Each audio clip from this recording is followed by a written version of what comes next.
Untuk mengetahui informasi terbaru terkait dengan pemeriksaan Firly Bahuri di Mabes Polri, kita akan bergabung dengan jurnalis Kompas TV Francisco Donasiano langsung dari Barreskrim Mabes Polri Jakarta Selatan. Masih diperiksakkah Firly sampai dengan saat ini di sana dan apa fokus polisi untuk memeriksa kali kedua terhadap Firly ini sebagai tersangka? Ya, setidaknya sudah hampir 7 jam, Tifal dan juga saudara, untuk pemeriksaan yang dilakukan oleh penyidik terkait masalah pemerasan yang dilakukan oleh Ketua KPK nonaktif Firly Bahuri terhadap mantan Menteri Pertanian Syahrul Yassin Limpo di Gedung Barreskrim Polri. Tercatat memang tadi datang irit bicara seperti itu, tidak memberikan keterangan apapun kepada awak media, begitupun dengan kuasa hukumnya Ian Iskandar. Namun memang dijelaskan tadi ketika datang untuk Ian Iskandar ini ataupun juga dari kuasa hukum ini menjelaskan bahwa Firly Bahuri akan kooperatif menjalani pemeriksaan yang dilakukan oleh pihak penyidik pada hari ini.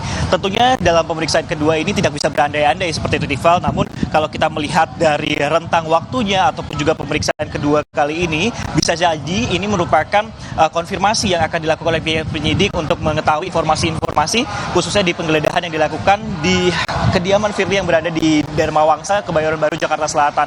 Tentunya dari pihak penyidik sendiri selain menggeledah rumah yang ada di Dharma Wangsa, beberapa kali di dua tempat lokasi yang berbeda, ada di Bekasi, kemudian ada juga di Kertanegara, juga turut diperiksa. Nah, memang yang cukup menarik kalau untuk yang di kediaman yang di Kertanegara ataupun yang berada di Dharma Wangsa ini, Tifal dan juga saudara, ini tidak tercatat dalam LHKPN, sehingga bisa jadi ini menunjukkan ataupun juga upaya dari penyidik ini untuk menggali aliran ataupun juga kekayaan yang dimiliki oleh Firly Bahuri terkait dengan kasus ini. Karena memang setidaknya dalam pemeriksaan kasus ini sudah 4 kali kemudian Firly Bahuri ini dipanggil oleh pihak kepolisian, mulai dari kapasitas sebagai saksi dan 2 kali terakhir dalam kapasitasnya sebagai tersangka, Tifal dan juga saudara.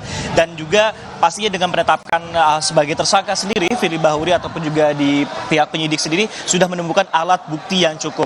Nah, yang juga menjadi cukup pertanyaan ataupun juga kami awak media, kenapa di pemeriksaan pertama ataupun juga pemeriksaan kedua, apakah kemudian akan ada kemungkinan nanti proses penahanan ataupun juga tidak? Ini yang masih kami gali ataupun juga kami nantikan informasinya khususnya dari pihak penyidik. Namun kalau kita berkaca ataupun juga berdasarkan informasi, bahkan keterangan ini datang dari Kapolri Jenderal Listio Sigit Prabowo, Tifal dan juga saudara, ini menjelaskan ketika berkunjung ataupun juga menandatangani MOU antara KPK dan juga pihak Polri seperti itu, menjelaskan bahwa untuk masalah ataupun juga penahanan ini kewenangannya diberikan kepada penyidik berdasarkan pertimbangan subjektif seperti itu. Nah, cukup menarik bahwa kalau ketika kita melihat bahwa kepada Kitab Undang-Undang Hukum Acara Pidana di pasal 21-nya ayat 1, Tifal dan juga saudara, ada sejumlah hal secara subjektif kemudian yang termaktub dalam pasal tersebut, di mana apakah Firly Bahuri bisa saja menghilangkan barang bukti ataupun melarikan diri ataupun juga menghancurkan barang bukti, sehingga kita akan nantikan alasan-alasan yang dilakukan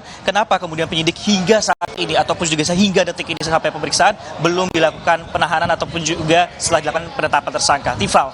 Dari Barreskrim Mabes Polri Jakarta Selatan, Francisco Donasiano melaporkan. Terima kasih.